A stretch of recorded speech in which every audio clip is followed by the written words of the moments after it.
ایک مرتبہ حصول برکت کے لیے نبی اور آل نبی جی لگا نبی کو حاضر و ناظر مان کر مدینہ کی جانب لو لگا کر جھوم جھوم کر درود پاک اللہم صلی علی سیدنا و مولانا محمد بارک وسلم صلاۃ و سلام علیک یا رسول اللہ صلاۃ و سلام علیک یا نبی اللہ صلی اللہ تعالی علیہ وسلم۔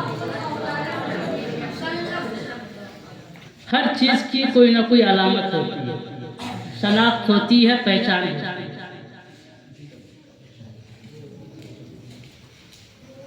میں نے کہا ضربہ کیا ہے تو آپ کہیں گے کھیل۔ شناخت کیا ہے، پہچان کیا ہے، علامت کیا ہے؟ کہ ضربہ اس لیے کھیل ہے کیونکہ اس کی گردان آتی ہے، ماضی مضارع کی طرف گردان کا آنا یہ کھیل کی علامت۔ کھیل مگر کل کیا ہے؟ کھیل ہے۔ علامت امر کا ہونا، کیونکہ اسم امر نہیں ہوتا، امر فعل ہوتا ہے۔ لا تضرب پوچھا کیا فعل ہے، علامت کیا ہے؟ علامت نہیں کا ہونا، اسم نہیں ہوتا۔ میں نے کہا رجل کیا کہنے لگا اسم ہے، علامت تنوین کا ہونا، کیونکہ تنوین فعل پر نہیں آتی، کبھی کبھی آ جاتی لیکن اکثر اسم پر کیوں ہے؟ میں نے کہا یا رسول اللہ میں رسول کیا ہے تو آپ کہیں گے یا رسول اسم ہے، کہ وجہ کیا ہے؟ مضاف کا ہونا۔ قریش کیا ہے؟ کہیں گے اسم ہے، وجہ تصغیر کا۔ اسی طریقے سے ہر چیز کی تو کہ من کیا ہے؟ کہ ہر علامت کیا ہے؟ کہ اسم اور فعل کی علامت کا نہ ہونا، یہی حرف ہے۔ جس پر اسم اور فعل کی علامت نہ ہو سمجھ لیجئے وہ کیا ہے؟ حرف ہے۔ سمجھ میں آ رہا ہے؟ اسی طریقے سے ہر چیز کی کوئی نہ کوئی علامت، شناخت، پہچان ہوتی ہے۔ ہر قوم کا کوئی تعارف ہوتا ہے۔ اسرائیل کا تعارف ظلم و بربریت۔ امریکہ پہچانا جائے ایک دوسرے کو لڑانے سے۔ فلسطین اور اسرائیل کے مابین جو جنگ ہو رہی ہے امریکہ کا حق۔ چین پہچانا جائے نقالی سے، نقالی سے۔ کوئی بھی برانڈیڈ چیز نکل گئی چین اس کی نقل کرنے میں آپ کو کم پیسے میں مل جائیں گے، وہ پروڈکٹ آپ کو کم پیسے میں مل جائے گا لیکن نقصان اس میں زیادہ ہے۔ تو چین کی پہچان کیا ہے؟ نقل کرنا، نقالی ہے۔ لیکن اے اسلام توجہ، اے اسلام تو کیسے پہچانا تیرا ہندوستان؟ اے اسلام تیرا بول بالا کیسے ہوا؟ اے اسلام تجھے فروغ کیسے ملا؟ جب ہم اسلام سے پوچھیں گے، اسلام سے دریافت کریں گے تو اسلام ہمیں جواب دے گا۔ ہم سے کیا پوچھتا ہے؟ پوچھ معین الدین سے، پوچھ ہند کے راجہ سے، پوچھ خواجہ غریب نواز سے۔ سیرت کو جب ہم کھنگاتے لگے، پڑھنے لگے، ہمیں ایک روایت ملی حضرت خواجہ غریب نواز مدینہ شریف میں پھر حاضری قدر سے حاضر ہوئے ہیں۔ حضرت خواجہ غریب نواز آواز آتی ہے روضہ سے معین الدین کو بلاؤ۔ اب وہ آپ کو کہیں معین الدین، لیکن حضرت خواجہ غریب نواز جس نے معین الدین کی طلب وہ اپنی سر کو جھکائے ہوئے ہیں، سارے معین الدین کھڑے ہو جاتے ہیں، اس معین الدین کے علاوہ کھڑے ہو جاتے ہیں، لیکن پھر پوچھنا بھول جاتے ہیں کون سے معین الدین؟ معین الدین حسن سنجنی کو بلاؤ۔ معین الدین حسن سنجنی رحمۃ اللہ علیہ اندر جاتے ہیں۔ المختصر واقعہ تو آپ کو معلوم ہے، بس میں اشارہ کر کے رخصت ہو جانا چاہتا ہوں۔ حضرت خواجہ غریب نواز کے ہاتھ میں انار دیا جاتا ہے۔ اس میں دو روایت ہیں، ایک انار دیا جاتا ہے جس میں ہندوستان کا نقشہ ہوتا ہے۔ ابے سارے جہاں سے اچھا ہندوستان ہمارا۔ نقشہ کس نے بتایا؟ حضور نے۔ ایسا نہیں کہتے سارے جہاں سے اچھا، ارے حضور کی زبان پہ ہمارے ہندوستان کا نام آتا ہے، نام آتا ہے۔ اپنے دل سے بات پڑھیے، ہندوستان سے وفا کی دعا۔ حضور خواجہ غریب نواز کو انار دیا گیا۔ حضور خواجہ غریب نواز انار کے ذریعے ہندوستان کی سرحد پہ پہنچتے ہیں۔ ہندوستان کی ایک کتاب میں ہاتھ میں کتاب لیے ہوئے ہندوستان کی سرحد پر پہنچتے ہیں، دیکھتے ہیں کیا شہاب الدین غوری کی فوج ہندوستان کی سرحد پہ ہے، دیکھ رہی ہے شہاب الدین غوری کی فوج کہ ایک نورانی چہرے والا اپنے ہاتھ میں ایک کتاب لیے ہوئے ہندوستان کی سرحد پر موجود ہے۔ شہاب الدین غوری کی فوج کہتی ہے اے نورانی چہرے والے، ہم تلوار لے کر آئے تھے، ہم ہار کر جا رہے ہیں، ہم خنجر لے کر آئے تھے، ہم ہار کر جا رہے ہیں، ہم توپ لے کر آئے تھے، ہم ہار کر جا رہے ہیں۔ تم ایک کتاب لے کر آئے ہو، تم ایک کتاب لے کر آئے ہو، کتنے دن تک یہاں رہو گے، کتنے دن تک یہاں ٹھہرو گے؟ میرے معین الدین مسکراتے ہیں اور فرماتے ہیں تم تلوار لے کر آئے تھے اس لیے ہار کر جا رہے ہو، تم خنجر لے کر آئے تھے اس لیے ہار کر جا رہے ہو، تم توپ لے کر آئے تھے اس لیے ہار کر جا رہے ہو، لیکن یہ یہاں ہارنے نہیں، توجہ، ہارنے نہیں، کیونکہ میں یہاں رہنے کے لیے آیا ہوں۔ مجھ پر جن کی مہربانی ہے، جن کی عنایت ہے، اگر وہ کسی پر بھی عنایت کرتے وہ کبھی ہارتا نہیں۔ سبحان اللہ، سبحان اللہ، سبحان اللہ۔ کبھی ہارتا نہیں ہے۔ اب آپ ہمیں جواب دیتے ہیں ہمارے سوال کا، ہندوستان میں اسلام کا تعارف کیسے ہوا، ہندوستان میں اسلام کیسے پھیلا؟ اب ہمیں کہنے دے دو، معین الدین چلتے رہے، اسلام پھیلتا رہا، معین الدین بولتے رہے، اسلام پھیلتا رہا، معین الدین دیکھتے رہے، اسلام پھیلتا رہا، معین الدین سجدہ کرتے رہے، اسلام پھیلتا رہا، معین الدین قیام کرتے رہے، اسلام پھیلتا رہا۔ اور حق تو یہ ہے معین الدین مسکرائے تو پھر اسلام پھیلا۔ سبحان اللہ، سبحان اللہ، کیا بات ہے۔ اسلام کا تعارف معین الدین نے۔ اللہ کا شکر ہے کہ ہم مسلمان ہیں۔ حضور خواجہ غریب نواز رحمۃ اللہ پھر ہوا یوں جیسے کہ ہوتے آیا، خدا کے مقابلے میں شیطان آ گیا، نمرود حضرت ابراہیم کے مقابلے میں نمرود آ گیا۔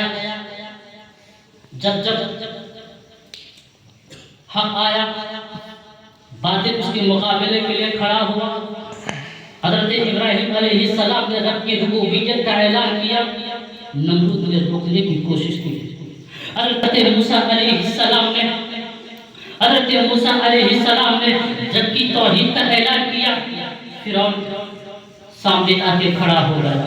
میرے نبی کریم صلی اللہ تعالیٰ علیہ وسلم نے اپنی رسالت کا اعلان کیا، مکہ کے کافر منکر ہو گئے۔ حضرت عثمان علیہ السلام کے مقابلے میں بلواکی آ کر کھڑے ہو گئے، حضرت حسین کے مقابلے میں یزیدی آ کر کھڑے ہو گئے، حضرت حسین کے مقابلے میں یزیدی آ کر کھڑے ہو گئے۔ حضرت حسین کا سر کاٹ دیا گیا، لیکن ان کا سر نیزے پہ چڑھ کر بولتا رہا، ارے سنو تم جیت کر بھی ہار گئے اور ہم ہار کر بھی جیت گئے، ہار کر بھی جیت گئے۔ ویسے ہی حضرت خواجہ غریب نواز کے مقابلے میں بس مختصر مقابلے کے لیے چوہان معلوم پرتھوی راج کرا معین الدین، میں تمہیں بڑھنے نہیں دوں گا، میں تمہیں پھیلنے نہیں دوں گا، میں تمہیں چلنے نہیں دوں گا۔ پرتھوی راج بول پڑا، معین الدین میں تمہیں چلنے نہیں دوں گا، معین الدین میں تمہیں بڑھنے نہیں دوں گا، معین الدین میں تمہیں اب اسلام کو عام کرنے نہیں دوں گا۔ میرے معین الدین بول پڑتے ہیں، میرے معین الدین مسکراتے ہیں کہ سنو، دریا کی روکنا ممکن ہے، سیلاب کو روکنا ممکن ہے، طوفان کو روکنا ممکن ہے، علی کے لال کو روکنا ممکن نہیں ہے، کیونکہ علی کا لال یہاں خود نہیں آیا ہے، مصطفیٰ نے بھیجا ہے۔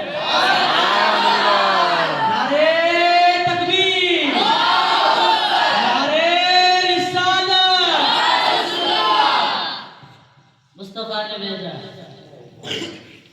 حضور خواجہ غریب نواز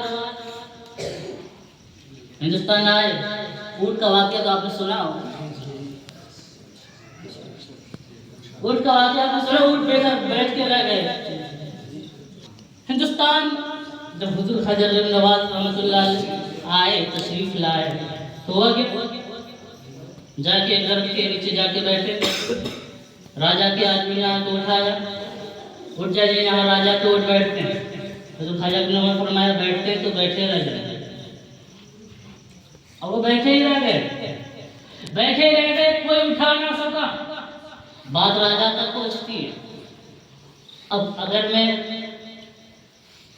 حالات کے مد نظر کہوں، بات حکومت تک پہنچتی ہے، بات حکومت تک پہنچتی ہے، سب حیران و سرگردہ، حیران و سرگرد، آگے ملک کو اٹھایا کیسے جائے، یہی تصور یہی خیال لے کر جب میں حضور خواجہ غریب عالم تصور میں حضور خواجہ غریب نواز کی بارگاہ میں پہنچا، حضور خواجہ غریب نواز سے اپنا عریضہ پیش کیا۔ کیا خواجہ غریب نواز، بات در اصل یوں ہے مسلمان ستائے جا رہے ہیں، بات در اصل یوں ہے مسجدیں شہید کی جا رہی ہیں، بات در اصل یوں ہے مسلمانوں کی بہو بیٹیوں کی عزت کے ساتھ کھلواڑ کیا جا رہا ہے، بات در اصل یوں ہے تیرے غلاموں کو ستایا جا رہا ہے، مولا تیرے غلاموں کو بھگانے کی سازشیں رچی جا رہی ہے، مولا خواجہ غریب نواز آخر کیا جائے تو کیا کیا جائے؟ حضور خواجہ غریب نواز سے آپ کو جواب ملے گا، تاریخ پر، تاریخ کے پنوں کو پلٹ، میں نے پلٹ کر دیکھا، یا 100 سال پیچھے پلٹا، پھر 200 سال پیچھے پلٹا، 300 سال پیچھے پلٹا، 500 سال پیچھے پلٹا، میں نے کہا حضور خواجہ غریب نواز مل گیا، میں نے کہا حضور خواجہ غریب نواز نے فرمایا کیا ملا؟ میں نے کہا ملا آپ مدینہ شریف سے ہندوستان تشریف لا رہے ہیں، پھر کیا ہوا؟ آپ اونٹوں کی جگہ بیٹھے ہیں، پھر کیا ہوا؟ راجا کے آدمی اٹھا رہے ہیں، پھر کیا ہوا؟ لیکن وہ راجا کے آدمی آپ کو اٹھائے ہیں، پھر کیا ہوا؟ اٹھ کو بٹھانا ہے، پھر کیا ہوا؟ اٹھ بیٹھ گئے ہیں، ہوا کیا؟ بیٹھ گئے، حضور خواجہ غریب نواز میں اٹھ نہیں رہے ہیں، بیٹھ گئے ہیں، اٹھ نہیں رہے ہیں، تو پھر سمجھ جاؤ نا، جب میرے بٹھائے ہوئے اونٹوں کو کوئی اٹھا نہیں سکا تو میرے مسلمان بنائے ہوئے مسلمانوں کو اٹھا نہیں سکا۔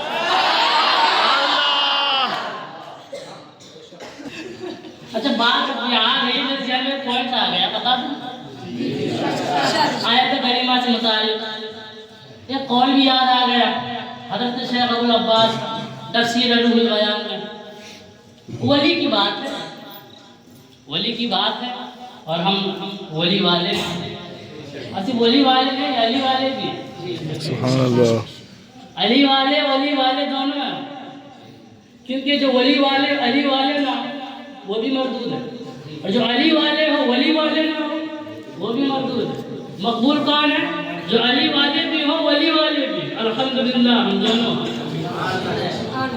علی والے ولی والے۔ بات آ گئی تو بتا دیتا ہوں، ان کا پتہ نہیں کہاں سے کہاں چلا جاتا ہے، لیکن ہمارا معبود سنو، بتائی جاتی بات، ہم جو مسجد میں عبادت کرتے ہیں تو ہمارا عقیدہ یہ ہے کہ مسجد میں خدا کیوں؟ کیونکہ خدا کا جسم سے پاک ہے، زمانہ سے پاک ہے، مکان و مکانیت سے پاک ہے، تو جب زمان سے پاک ہے، مکان سے پاک ہے، جسم و جسمانیت سے پاک ہے، تو مسجد میں خدا، لیکن مسجد میں خدا کا جلوہ ہر جگہ، خدا کا جلوہ ہر جگہ، اچھا ہر جگہ ہے، تو ہمارا خدا یہ ہے جو مسجد میں نہ سما ہے۔ مسجد کی بات کرتے ہو دنیا میں نہیں، کیونکہ خدا نے دنیا کو بنایا، موبائل کو جس نے بنایا موبائل کے اندر نہیں آ سکتا، کمپیوٹر کو جس نے بنایا وہ کمپیوٹر کے اندر، تو بنانے والا بڑا ہوتا، بننے والا چھوٹا، یہ کیسے بنا کے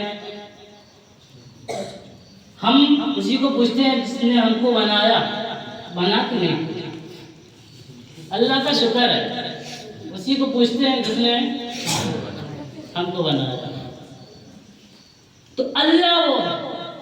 اچھا بات ہے ولی کی، حضرت شیخ ابو العباس ان کا ایک قول ہے، وہ کہتے ہیں کہ اللہ کو سمجھنا آسان ہے، ولی کو سمجھنا مشکل ہے۔ اب یہ تو عجیب بات ہو گئی، ابھی ہم نے کہا اللہ وہ ہے جو زمانے میں نہیں، اللہ وہ ہے مکان سے پاک ہے، اللہ وہ ہے زمانے سے پاک ہے، اللہ وہ ہے صحت سے پاک ہے، اللہ وہ ہے جو جسے ہماری نگاہیں نہیں دیکھ سکتی، ہماری نگاہیں تاب نہیں لا سکتی، اللہ وہ ہے جو ہماری سوچ سے باہر ہے، جو سوچ میں ہماری سوچ میں آ جائے وہ خدا ہو نہیں سکتا، بلکہ اللہ کو سمجھنے والا، سب سے زیادہ اللہ کو جاننے والا رسول بھی کہے ما عرفنا حق معرفت کا، جیسا پہچاننا تھا ویسا ہم نے نہیں پہچانا، تو ہمارا خدا وہ ہے جسے ہم جان نہیں سکتے، اس کی حقیقت کو نہیں جان سکتے، اس کی صفات کو ہم نہیں جان سکتے، اس کی حقیقت کو نہیں پہچان سکتے، اس کی صفات کو نہیں پہچان سکتے، ہمارا اللہ وہ ہے، ایسا نہیں ہے کہیں بھی چلا جائے. اللہ کی بات کرتے ہو، ہم خود نہیں دوسرے کے گھر جاتے. علی والے ہیں، ولی والے ہیں، ہم نہیں جاتے کسی کے. خاص کر کے تو بدعقیدہ ہی رکھ لو. تم غیر کی بات کرتے ہو، کلمہ پڑھے لیکن علی والے ولی والے نہ ہو، ہم اس سے رشتہ ناتا توڑ لیں، اس کے گھر میں جا کے گھسیں گے. کیسے؟ اللہ جانے. اللہ کو سمجھنا آسان، توجہ ہے، دین تو نہیں آ رہی. اللہ کو سمجھنا آسان، ولی کو سمجھنا مشکل. بات سمجھ میں نہیں آ رہی. اللہ کو سمجھنا آسان تو بات میں آپ کو سمجھا دوں. اللہ کو سمجھنا آسان اس طرح ہے کہ اللہ کو سمجھنا آسان یوں ہے کہ ہم نے اتنا سمجھا ہے کہ اللہ وہ ہے جو ہماری سوچ سے پرے ہے. اللہ وہ ہے جسے ہم سوچ نہیں سکتے، جس کی حقیقت کو ہم جان نہیں سکتے، جس کی صفات کو ہم نہیں جان سکتے. اتنا تو سمجھے کہ اللہ کو ہم سوچ ہی نہیں سکتے. تو جب اللہ کو سوچ نہیں سکتے تو نہیں سوچیں گے. حضور نے جو بتایا ہم نے مان لیا. لیکن ولی کو سمجھنا مشکل ہے. ولی کو سمجھنا کیوں مشکل ہے؟ کیونکہ اللہ وہ ہے جسے ہم جس کی حقیقت نہیں سمجھ سکتے، جس کی صفات کو نہیں سمجھ سکتے. لیکن ولی ہمارے بیچ میں رہتے ہیں. ولی ہمارے ساتھ کھاتے پیتے ہیں، ولی ہمارے ساتھ بازاروں میں گھومتے ہیں، ولی ہمارے ساتھ رہتے ہیں. پتہ نہیں ولی کون ہوتا ہے. توجہ ہے؟ تو جو ہمارے بیچ میں نہ رہے، اتنا تو ہم سمجھ جائیں گے نا کہ اللہ وہ ہے. اللہ ہمارے بیچ میں نہیں رہے. اللہ کی رحمت ہر جگہ، اللہ کا جلوہ ہر جگہ، اللہ کی تجلی ہر جگہ. لیکن اللہ کی حقیقت ہم نہیں بتا سکتے، ہم نہیں جان سکتے، ہم نہیں پہچان سکتے. لیکن ولی ہمارے ساتھ کھاتے ہیں، ہماری طرح پیتے ہیں، ہماری طرح جیتے ہیں، ہماری طرح انتقال کرتے ہیں، ہماری طرح سوتے ہیں، ہماری طرح جاگتے ہیں، ہماری طرح عبادت کرتے ہیں، ہماری طرح بازاروں میں ہوتے ہیں، ہماری طرح نکاح کرتے ہیں، شادی کرتے ہیں، شادیاں رچاتے ہیں، ان کی اولادیں ہوتی ہیں. ولی کو سمجھنا مشکل ہے. اب ایک نقطہ آپ کے سماجوں کے حوالے کرو، اللہ کرے ذہن آپ کا پہنچ جائے.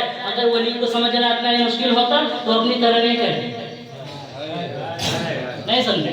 ولی کو سمجھنا اتنا ہی آسان ہوتا تو اپنی طرح بشر نہیں کہتے. مطلب یہ ہے کہ سمجھنا، کیونکہ حضور کو انہوں نے بشر کیوں کہا؟ کیونکہ وہ دیکھتے ہیں حضور کھا رہے ہیں، حضور پی رہے ہیں، حضور جی رہے ہیں، حضور نکاح کر رہے ہیں، حضور شادی کر رہے ہیں، حضور کی اولادیں ہیں، حضور عبادت کر رہے ہیں. کہنے لگا اپنی طرح، کہنے لگا اپنی طرح. لیکن وہ لوگ اس کو نہیں پتا کہ حضور کا سینہ ہے علم مسالہ کا صدر، حضور کا چہرہ ہے وقوحہ، سبحان اللہ سبحان اللہ. حضور کی گفتار ہے وما ينطق عن الهوى، حضور کی رفتار ہے سبحان الذي اسرى بعبده ليلا من المسجد الحرام الى المسجد الاقصى. ارے تمہیں کیا پتا، ہم نے اپنے بڑوں سے سیکھا ہے، اپنی طرح نہیں کہتے. وہ کمال حسن حضور ہے. سبحان اللہ سبحان اللہ. سے دور ہے، یہ شمع ہے کہ یہ شمع ہے کہ. تو ولی کو سمجھنا کیا ہے؟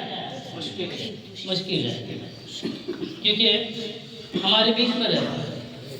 اب ولی کو سمجھنا مشکل ہے، اور جس سے سمجھنا مشکل ہے اسی سے پنگا، اسی سے پنگا، اسی کے گھر کی چھان بھی. میں تو کہتا ہوں اچھا ہوا صحیح سے پنگا ہے. اب تک مسجد کی در و دیوار سے ٹکرا رہے ہیں، اب ولی کے لال سے ٹکرا.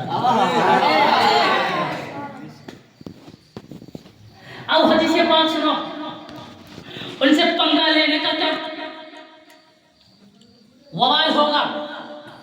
ارے سنو، اللہ تبارک و تعالی ارشاد فرماتا ہے، حدیث قدسی ہے، جب کوئی میرا قرب حاصل کر لیتا ہے، جب کوئی میری عبادتیں کر کے قرب حاصل کر لیتا ہے تو میں اس کا پیر بن جاتا ہوں جس سے وہ چلتا ہے، میں اس کی آنکھیں بن جاتا ہوں جس سے وہ دیکھتا ہے، میں اس کے ہاتھ بن جاتا ہوں جس سے وہ پکڑتا ہے. اور سنو ولیوں سے پنگا لینے والے، چاہے کلمہ پڑھنے والے ہو چاہے کلمہ پڑھنے والے نہ ہو، میں سب سے یہ حدیث پاک کہنا چاہتا ہوں، سنانا چاہتا ہوں. اللہ تبارک و تعالیٰ فرماتا ہے، من عادى وليا فقد آذنته بالحرب. جو میرے ولی سے دشمنی کرتا ہے میں اس سے اعلان جنگ کرتا ہوں. سمجھ میں آ گیا؟ ولی سے پنگا مطلب خدا سے پنگا.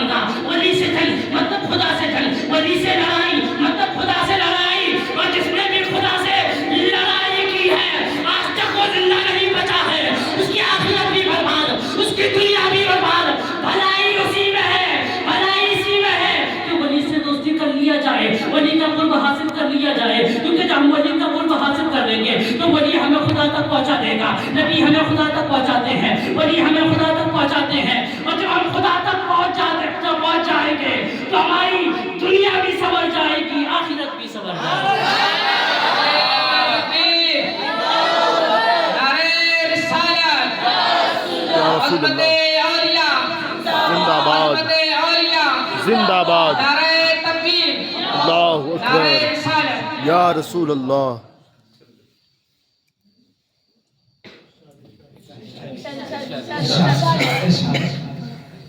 چلیے ٹھیک ہے. آخری بات اس کے بعد ارشاد مت بولنا کیونکہ ارشاد بھی سو گیا ہوگا.